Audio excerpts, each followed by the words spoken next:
première.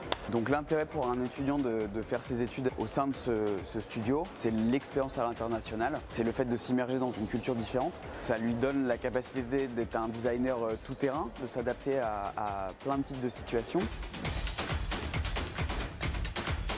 Sao Paulo, c'est une ville de plus de 20 millions d'habitants. C'est la plus grande ville de l'Amérique du Sud. Il se passe énormément de choses, c'est une ville économique, une ville culturelle, c'est une ville éclectique aussi, on le voit notamment à travers l'architecture. C'est une ville qui est pleine de contrastes où on va voir les problématiques qu'on va voir en France à une échelle beaucoup plus importante, beaucoup plus grande. Et du coup, c'est un terrain de recherche pour les designers qui est du pain béni.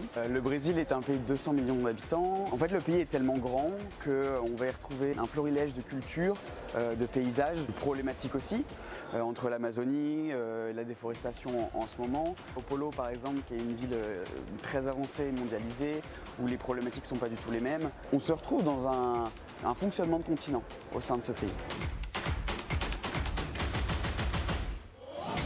Les étudiants vont travailler sur plusieurs types de projets, des projets courts et des projets longs au sein du premier semestre. Donc ensuite, ils travaillent sur leur sujet de fin d'études. Ils le choisissent en fonction des problématiques de Sao Paulo et du Brésil.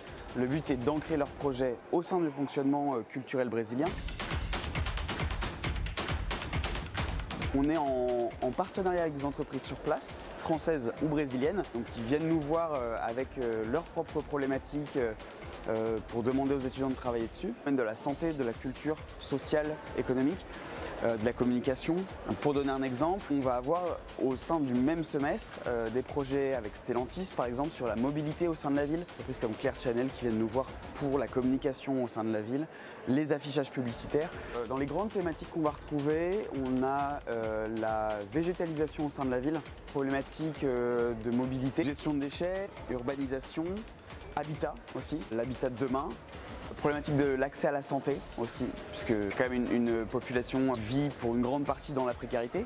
On a plus de 30 millions de personnes en précarité au Brésil. L'accès à la culture et sur comment on reconnecte le Brésilien avec sa culture. Comment on reconnecte le paulistano, qui est l'habitant de São Paulo, avec l'image qu'on a du Brésil, qui est l'Amazonie, qui est la nature. Donc c'est vraiment ce contraste entre l'urbanisation et la nature, le milieu naturel. Le Brazil Studio est en partenariat avec l'Université presbytérienne Mackenzie, qui est une des plus vieilles universités de Sao Paulo, qui offre un cadre en fait, d'études pour le design, pour l'architecture assez incroyable au centre de la ville. C'est un campus à l'américaine, du super matériel pour travailler, c'est des espaces optimisés pour le design. À la suite de ces 2 ans d'études au sein du studio, l'étudiant est donc diplômé en Bac+5 de l'école de design et est diplômé de l'université de Mackenzie aussi. Donc c'est un studio qui offre l'opportunité d'un double diplôme.